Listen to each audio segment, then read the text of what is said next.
Hello, everyone, and welcome back to Cliffhangers and Page Turners. This is episode 18. Great to be back. Today, we are diving into a book that feels like stepping straight into a snow-covered fairy tale, but one with real teeth.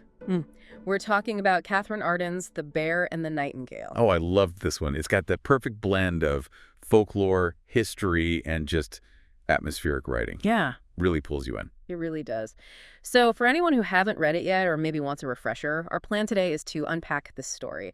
We'll talk about the world, the characters, especially our main girl, Vasi the magic, the clashes, basically all the good stuff that makes this book tick. Yeah. Explore what makes it so compelling. It's not just a fantasy story. It feels really grounded in a specific time and place, even with all the spirits and winter demons running around. Exactly. Grounded is the perfect word. So let's start right there.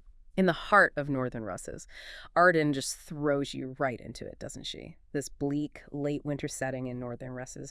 The description is incredible air, sullen with wet that was neither rain nor snow. You immediately get this sense of gloom, of a hard, unforgiving world. Absolutely. It's not just window dressing. That environment shapes everything. The harshness is palpable. You feel the damp, the constant sniffling she mentioned. Right. Everyone's sniffling. And they're thin from weeks of fasting on just black bread and fermented cabbage. It hits you straight away. Survival is tough. It really underscores the pragmatism needed. This isn't a romanticized medieval world. It's about getting through the day, the week, the winter. And that struggle, that reality, it makes the magic feel even more, well, real somehow. And right at the center of that survival is the oven. The fired clay oven. It's huge. Taller than a man, she says. Yeah, it's amazing. It's the heart of the home, literally. Yeah. Cooking, heating, sleeping on top. Even steam baths for the sick. It's this incredible piece of low-tech ingenuity. They had to figure stuff out. Exactly. It shows how survival drives innovation. And it's where the family gathers, where life happens. You get that image of the kids longing for better food, porridge, or meat. It's a constant reminder of what they don't have. It grounds everything. And it's right there, beside that life-giving oven, that we meet Dunya. Ah, Dunya, the old nurse, the keeper of the stories, sitting right there in the best spot for the warmth. She's so much more than just a nurse, though. She's like the village library, but, walking and talking. Right, in a place that's isolated, cold, probably boring a lot of the time. Stories are everything. Entertainment, yes, but also culture, history, warnings, how you pass things down. Even Sasha, the religious son, gets drawn in. He'd rather be praying, but Dunya's voice, her stories, they pull him in too. It shows the universal need for narrative, doesn't it? And Dunya's voice is described as rich, precise. She's this figure of comfort, of tradition, a look to the past. And the first story she tells is about Morosko. Or, well, she calls him Morosko, the safe name. Yeah, because his real name is Karachun, the winter demon, the death god, king of midwinter who freezes bad kids. You don't say his name when winter's still around. Ooh, creepy. It immediately sets up this world where the supernatural is real and it's complex, not just good or evil. Exactly that. Morosko is called a demon, a death god, but Arden hints at his kindness and his cruelty right away. It forces you to think beyond simple labels. It's about balance, maybe, even the dangerous parts of nature. And it introduces that core tension, right? The old pagan beliefs existing alongside Christianity, people hedging their bets, maybe. Totally. Worshipping God by day, leaving offerings for the house spirits by night. It's pragmatic spirituality, covering all bases in a dangerous world. That conflict between the old ways and the new faith drives so much of the plot later on. Okay, so we have this tough world, these old beliefs, and then there's Marina Ivanovna, Pyotr first wife. She sounds amazing, wise as she was beautiful, but there's this shadow hanging over her. Yeah, linked to her mother's rumored powers. There's definitely foreboding there. And she wants a daughter like her mother, insists on having this fifth child, Vasya, even though she's clearly weak. It feels almost like a compulsion, doesn't it? Like she knows something. I think so. Dunya sees it, Marina getting thinner, that look in her eyes. It's not just wanting a baby. Marina says power is a birthright to the women of her bloodline, and that this daughter will be different. It feels fated. It's intense, and Dunya pleads with her, tells her straight up it could kill her. Neither the weight nor the strength, she says. The bearing would kill you. And Marina's reply, if need be. Just, wow, chilling, asking Dunya to look after the others. It's a massive sacrifice. But it frames Vasia's birth as something incredibly significant. She's born from this deliberate act of will, this legacy of power and maybe danger. It sets up her whole trajectory, the idea that she's destined for something unusual, maybe difficult. A child of destiny, literally paid for with her mother's life. Heavy stuff right from the start. So from that sacrifice comes Vasilisa Petrovna, Vasya. And Arden immediately plays with expectations. She's not the beautiful princess. No. She's described as an ugly little girl, skinny, long fingers, enormous feet, and those eyes, the color of the forest during a summer thunderstorm. Intense, but not conventionally pretty. And I think that's deliberate. Yeah. Her power isn't going to be about charming princes. It's something wilder, more innate. Her own family finds her bewildering, right? Olga calls her frog. Yeah, she's an outsider even at home. Strange, untamed. Especially compared to her half-sister Irina later, who's the classic beauty. Vasya just doesn't fit. But that's part of her strength, isn't it? She has this fierce independence, always escaping into the woods. Right, she's more comfortable out there than inside. It's her element. Although I liked that detail that she feels a pricking of conscience when she stays out too long. She's wild, but she does care about her family. Definitely. That connection to nature is fundamental. She belongs in the forest. And that sets her apart from what girls were supposed to be back then. It also primes us for her other gift, the seeing part. Ah, yes, the spirits. Starting with the Domovoi, the household spirit. He's small and squat and brown, long beard, bright eyes, and Vasya just talks to him, casually. It's brilliant, and it taps right into actual Russian folklore. These spirits, the Chirdi, they were part of everyday life. The Domovoi kept the house tidy, did mending. You left him offerings. It was reciprocal. And Vasya keeps that up, that relationship. She sees him, respects him. It's not weird to her. Exactly. It's an inherited gift from her mother's side, from the grandmother. But the contrast with Anna, the stepmother, is stark. Oh, totally. Anna is terrified. She can't see him properly, just glimpses this bald creature sewing or something with eyes like coals. It's pure horror for her. And that difference in perception is key. Vasya sees, accepts, interacts. Anna sees, fears, rejects. It shows how belief, or lack of it, shapes reality. Anna's fear literally turns these beings into devils in her mind. Because she can't fit them into her Christian worldview. So Vasya's sight marks her as special, a Vedma, a witch woman, but it also isolates her, makes her dangerous in the eyes of people like Anna. And it leads to those really unsettling encounters early on, like the one-eyed man in the woods. Yeah, the thin creature, ragged and filthy, one eye missing, scarred face, but with the strong, deep voice, creepy factor 10. Definitely unsettling. And then, bam, the mood shifts completely. Yeah. This other figure arrives. The rider on the white horse. Slender and bold-boned, rich fur robe, eyes gleaming blue. Our first proper look at Morosko, though we don't know his name yet. The contrast between him and the one-eyed man is immediate and powerful. Authority, elegance, danger. Maybe. Meanwhile, her family's freaking out, searching for her. I like how Sasha calls her a fool, Dura, but then later he's out looking for the one-eyed man himself. Like maybe he half believes her, or is at least worried. It's a great little detail. Shows even the skeptical ones are affected. These aren't just random encounters. They're the opening moves in a much bigger game, foreshadowing the conflict between Morosko and his brother, the bear, the one-eyed man, Medved. And Vasya's right in the middle of it from the start, because she can see. That makes her a player, whether she wants to be or not. So the story then takes us out of the woods for a bit and into the politics of Moscow. Right. Pyotr heads to the capital. He needs a new wife, and he needs to marry off Olga. It's very practical, very medieval. Totally. It's about alliances and money, securing the family's position. He needs someone sensible to run the house, needs more sons for the future. His duty as a lord. It reminds you that their little village isn't totally isolated. It's connected to these bigger power structures. He meets his half-brother, the Grand Prince, Ivan Ivanovich. Yeah, and the prince notes Sasha is like his mother, that spiritual side again. And then there's the proposed match for Olga. To a 13-year-old boy, Vladimir Andreevich. It's a bit jarring, reminds you how different things were. Definitely underscores the political calculus. These marriages weren't about romance. It brings the story back down to earth for a moment, showing the mundane challenges alongside the magical ones. Decisions made in Moscow are going to have huge ripple effects back home. And while they're in Moscow, Sasha has his big, life-changing moment. Meeting Sergei Radonetsky, the holy man, and deciding to become a monk. Which is a huge deal for the family, especially given Pyotr's, slightly more flexible approach to religion. It really highlights Sasha's genuine piety, though.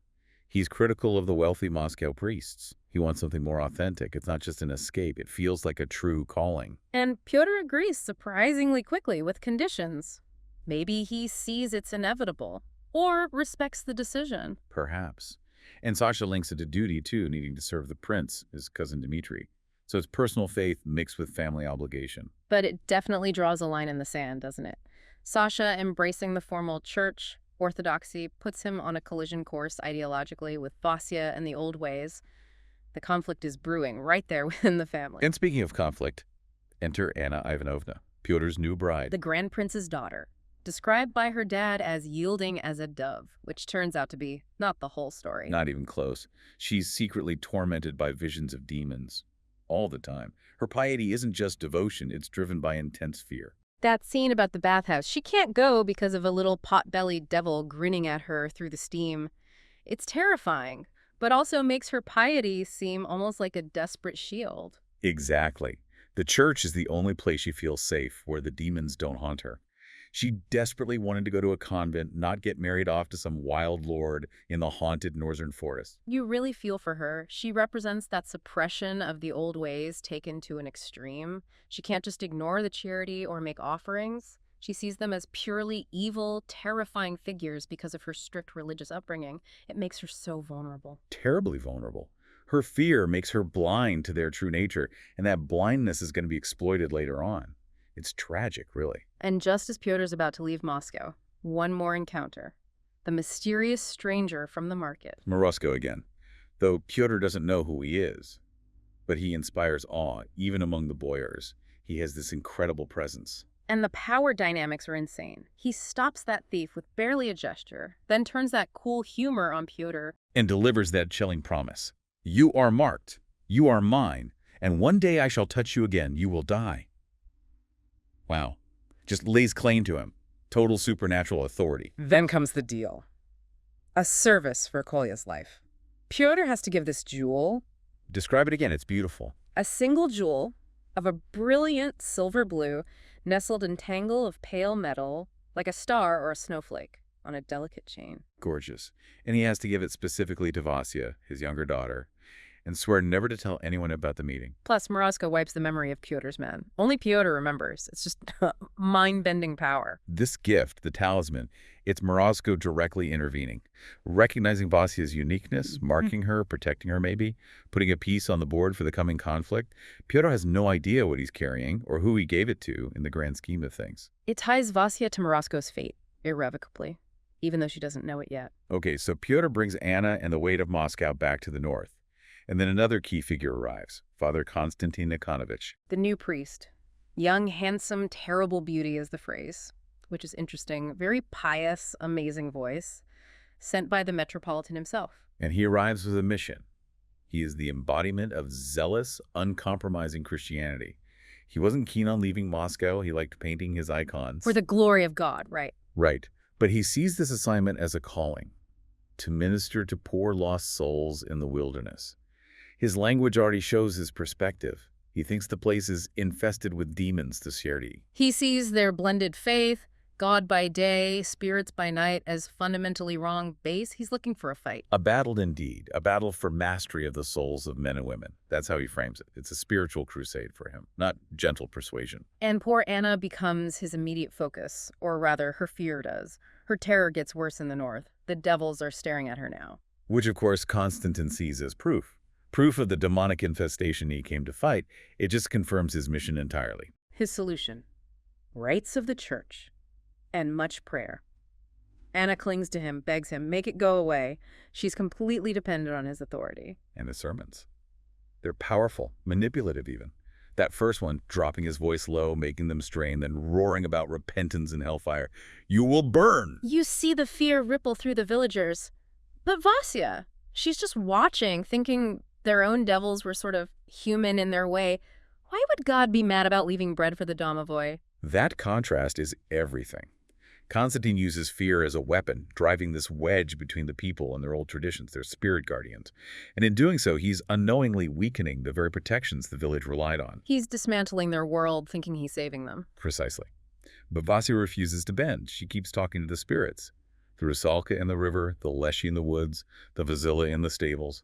She maintains those connections. The Rusalka teaches her to swim, which is kind of amazing, this water spirit teaching a human. The Domovoy needs her strength now. She keeps leaving offerings for the Vizilla, bread, honey wine, even when things are scarce. She understands that reciprocity. They protect, you acknowledge, and she defends them. That scene where she saves Constantine from the Rusalka. Ripping his cross off, telling him, leave it, and her. You've done enough damage. Can you not let them be? Wow. And then telling him straight, Anna Ivanovna is not my mother, nor is her madness my business, just as my soul is not yours. And it seems to me we did very well before you came, for if we prayed less, we also wept less. Just lays it out. Such a powerful moment. She becomes the defender of the old ways, the bridge between worlds, arguing that these spirits aren't evil, they're part of the balance Constantine is destroying. And the consequences become physical. The winter gets worse. Bitterest winter in memory. Cold deepens. Wood runs out faster than it should. People have to risk the dangerous forest for firewood. It feels like the land itself is reacting to the shift in belief. I think it is. Arden links it directly. The horses are listless when the Vizilla isn't fed properly.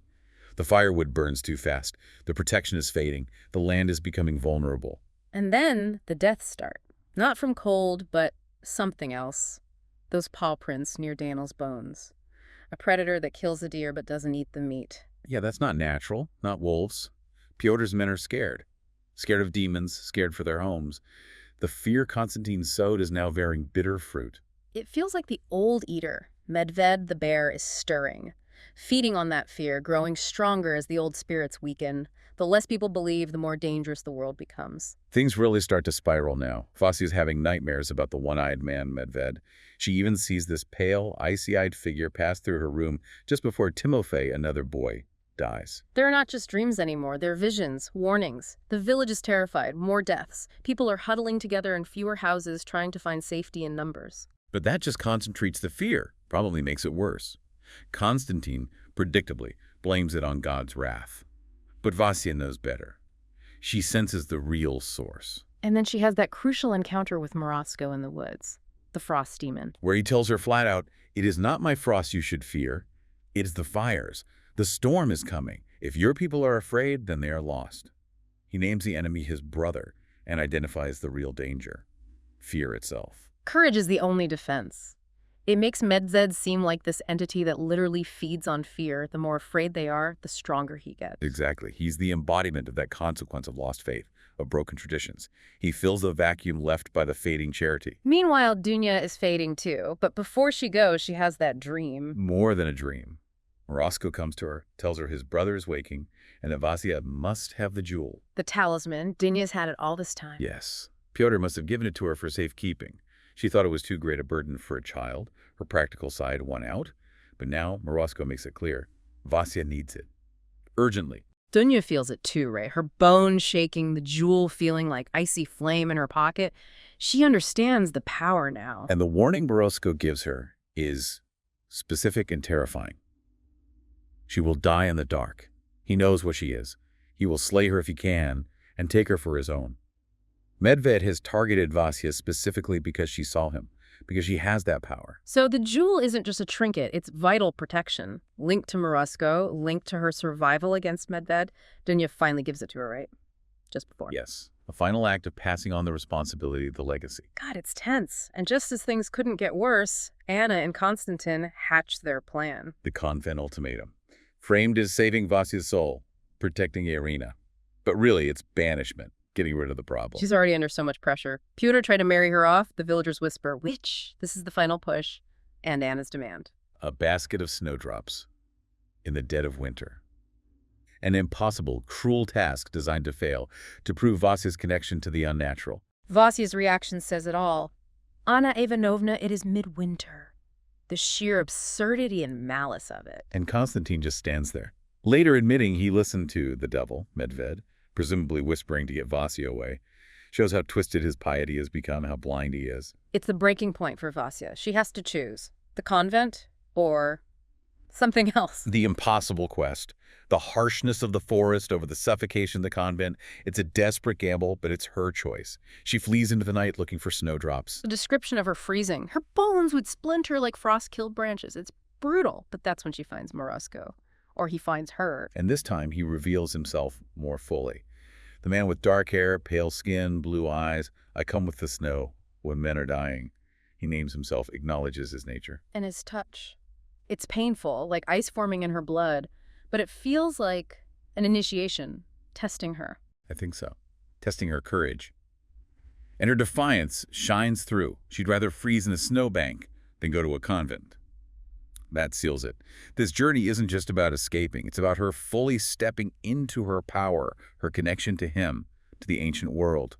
No going back now. So after nearly freezing, Vasya wakes up somewhere else, a house that was not there, a shifting fir grove, with Morosco and his horse, Solove, Nightingale. Yeah, a place outside normal reality.